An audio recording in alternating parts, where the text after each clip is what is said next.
गुरुर्ब्रह्मा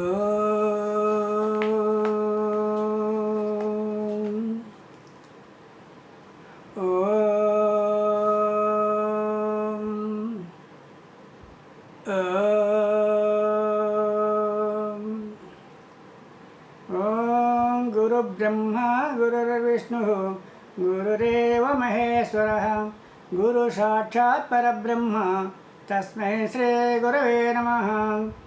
ओम हिमालयगिरीन्द्रस्तसमञ्चितगुणालयः निर्गुणो निर्विकल्पश्च नारायणयतीश्वरः तस्य हस्तसञ्जातश्रीनिवासाख्यदेशिकः तस्यान्ते वा सर्वज्ञो श्रीलक्ष्मणार्यगुरोत्तमः श्रीमल्लक्ष्मणयोगिपुङ्गवकराब्जासोर्ध्वं सद्विजं सत्यविचारणैकनिपुणं सत्सुखोद्बोधकं हृत्पद्मे लसतं वराभयकरम् ओङ्कारभीष्टस्थितं श्रीरायादिनिवासं नरहरिं श्रीसद्गुरुं संसेतु कैवल्यामृतपानशिशिवं स्वराज्यपीठस्थितं श्रेयादाटि नरहरिशिष्यतिलकं वेदान्तविज्ञानदम् आत्मानात्मवेकदत्सोचं श्रीलक्ष्मणार्योत्तमं हुत्वे स्थानतुरेयमार्गगमनं चैतन्यमूर्तिं भजे।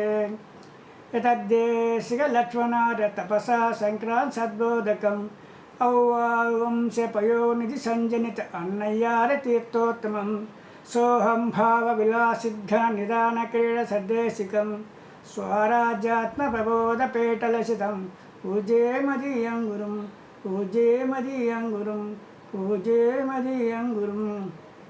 అస్మద్ గురురేణులు బ్రహ్మశ్రీ అవ్వారని తీర్థ స్వాముల వారి పాదపద్మలకు నమస్కరించుతూ సర్వ గురువులకు శ్రోతలకు నా వందనములు.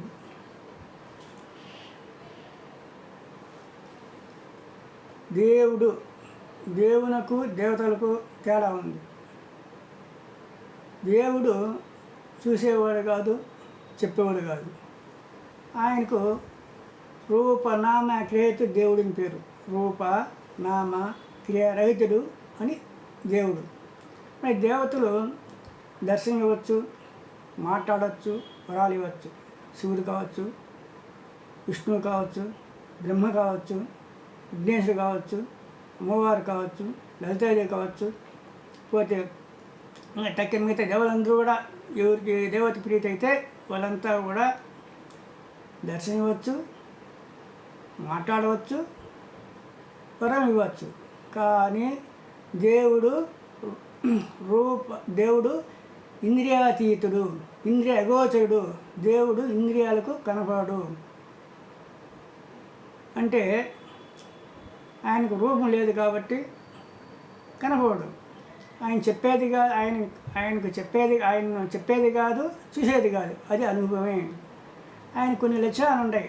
ఏమంటే సత్యం జ్ఞానమనంతం బ్రహ్మ ఆనందో బ్రహ్మేతి విజానాత్. సత్ అనగా త్రికాలాబాధ్యం. త్రికాలం అంటే 3 కాలాలు: జరిగిపోయినది, జరుగుతున్నది, జరబోనిది. ఈ 3 కాలములందు ఉన్నటువంటి వాడే దేవుడు. ఒక కాలం ఉండి ఇంకొక కాలంలో లేనిటువంటి వాడు దేవుడు కాదు. అంటే జరిగిపోయిన కాలం ఉండి జరుగుతున్న కాలంలో లేకుండా ఉంటే ఆయన దేవుడు కాదు. జరుగుతున్న కాలం ఉండి జరగబోయే కాలంలో లేనిటువంటి వాడు దేవుడు కాదు. 3 కాలములందు ఉన్నటువంటి వాడే దేవుడు. భగవద్గీతలో 2వ అధ్యాయంలో శ్లోకం ఉందన్నమాట. నైనం చిందంతి శస్త్రాన్ని నైనం దహతి పావక, నైనం చిందంతి శస్త్రాన్ని నైనం దహతి పావక, నైనం క్లేదంతే పో నశోహితి మారుతః. నైనం చిందంతి అంటే భూ సంబంధమైనటువంటి కట్టెలు, కర్రలు, ఈటులు, బాకులు, కొడవళ్ళు, కత్తులు మొదలైనటువంటి వస్తువుల చేత ఆత్మ చంపబడదు. ఆత్మ అన్నింటి చేత తడపబడదు. ఆత్మ అగ్ని చేత కాల్చబడదు. ఆత్మ వాయువు చేత ఎండింపడదు. ఆత్మ నుండి పుట్టిన పంచభూతములు ఆత్మను ఏమీ చేయలేవు. ఆత్మ నుండి పుట్టిన పంచభూతములు ఆత్మను ఏమీ చేయలేవు. ఇది ఒకటోది. ఇంకా రెండవది వచ్చి జ్ఞానం. జ్ఞానం అనగా తెలుసుకుంటా. దేనైనా నిర్మాణం చేయాలంటే భగవంతుడే నిర్మాణం చేయలే కానీ జడములు దేనిని నిర్మాణం చేయలేవు. మనం కుర్చీ ముందు కూర్చున్నాం అనుకోండి, కూర్చుంటే రోజంతా కూర్చున్నా అదేం దేవుని చెప్పదు. ఎందుకు? అది జడం కాబట్టి. అదేవిధంగా బంగారు, వెండి, రాగి, ఇనుము ఇవన్నీ కూడా జడాలే. ఆ విధంగానే భూమి, జలము, అగ్ని, వాయువు, ఆకాశం మొత్తం కూడా జడమే. ఏది చైతన్యమో, ఏది చైతన్య శక్తి కలదో అదే నిర్మాణం చేయలేదు కానీ జడాలు దేన్ని నిర్మాణం చేయలేవు. ఆత్మ ఒకటే నిర్మాణం చేయాలి కానీ మిగతాటి ఏవి కూడా నిర్మాణం చేయలేవు. ఈ జ్ఞానం ఇంకా అనంతముగా సర్వవ్యాపకంగా అంతటా అని దేశ కాల వస్తు కృత పరిచ్ఛేద రహితం అనంతము. అంటే ఏ దేశమైనా సరే, ఏ కాలమైనా సరే, ఏ వస్తువునైనా సరే అంతటా ఉండేవాడు దేవుడు. ఒక వస్తువులు ఉండి ఇంకో వస్తువులు ఏంటో అది దేవుడు కాదు. ఇప్పుడు భూమండలం ఉండాలి, చంద్రమండలం ఉండాలి, పోతే సూర్యమండలం ఉండాలి, బుధగ్రహం ఉండాలి, శుక్రగ్రహం ఉండాలి, గురుగ్రహం ఉండాలి, శనిగ్రహం ఉండాలి. అంతటా ఉండేవాడు దేవుడు. పోతే నక్షత్రంలో ఉండాలి, గెలాక్సీలో ఉండాలి, మనం కనబడే విశ్వం అంతటా ఆయన ఉండాలి. ఉంటేనే దేవుడు. ఒక చోటు ఉండి ఇంకొక చోట్ల ఏంటి వాడు దేవుడు కాదు. భూగ్రహం ఉండి సూర్యగ్రహం లేకపోతే దేవుడు కాదు, చంద్రమండలం లేకపోతే దేవుడు కాదు, నక్షత్రమండలంలో లేనట్టు వాడు దేవుడు కాదు. అంతటా ఉండేవాడు దేవుడు. ఒక చోటు ఉండి ఇంకో చోట లేనివాడు దేవుడు కాదు, అంతటా ఉండేవాడు దేవుడు. అందుకే అనంతము అన్నారు. ఇంకోటి ఆనందో బ్రహ్మేతి జానాత్. భగవంతుడు ఆనంద స్వరూపి.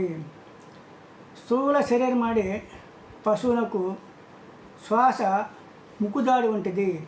ఈ శ్వాసను పట్టుకొని ఈశ్వరుడు సర్వ జీవరాశులను ఆడించుతున్నాడు. శ్వాస ప్రాణమయ కోసం అయినది, రజోగుణ వెష్టి ప్రాణమయ కోసము. రజ కర్మని భారత అని భగవద్గీత.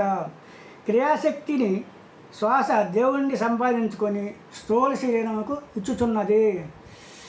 మనస్సు సత్వముచే పుట్టినది. విషయం లభించిన వెంటనే మనస్సు చెల్లింపక నిశ్చలమగును. అప్పుడు ఆనందంగా నిండును. ఈ ఆనందమే దేవుడు. ఈ ఆనందము దేవుని నుండియే లభించున్నది. ఈ ఆనందము పొందితే సాత్విక వృత్తి. కనుక సత్వగుణముచే పుట్టిన మనస్సు శ్వాసంబడి పోయి దేవుని స్పర్శించు దేవుని ఆనందం ఉంచినది. ఆనందం ఎక్కువైన కొలది మనస్సు నిశ్చలమగును. మనస్సు చెల్లించటే విక్షేపముచే ఆవరణ ఏర్పడను. విక్షేప రహితమైనచో ఆవరణ బంధం ఏర్పడను. అప్పుడు బ్రహ్మానందము పూర్ణముగా లభించును. అట్టి బ్రహ్మానందుడికే పూర్వ చక్రవర్తులు సైతము లౌకిక భోగమును విడిచి సద్గురు సేవచే గురుకీలు నెరిగి జీవన్ముక్తులేరి. ఇట్టి బ్రహ్మానందం కూడా దైవలక్ష్యంలో ఒకటి. ఎన్నుండే భగవంతునికి దైవలక్ష్యములు: సత్యం, జ్ఞానం, అనంతం బ్రహ్మ, ఆనందో బ్రహ్మేది జాత్. సత్తు, చిత్తు, ఆనందం, బ్రహ్మానందం. ఈ 4 లక్ష్యములు దైవలక్ష్యములు. దైవలక్ష్యంలో ఎన్నో ఉన్నప్పటికీ ఈ 4 ఏంది అన్నీ ఉన్నాయి. కాబట్టి ఈ 4 లక్షణాలను తెలుసుకుంటే దేవుని మనం సులభంగా గుర్తింపవచ్చు. హరి ఓం తత్సత్తు. ఓం సహనా భవతు సహనో భునక్తు సహ వీర్యం కరవావహై తేజస్వినావధీతమస్తు మా విద్విషావహై. ఓం శాంతి శాంతి శాంతి. హరి ఓం తత్సత్తు. శ్రీ గురుభ్యో నమః.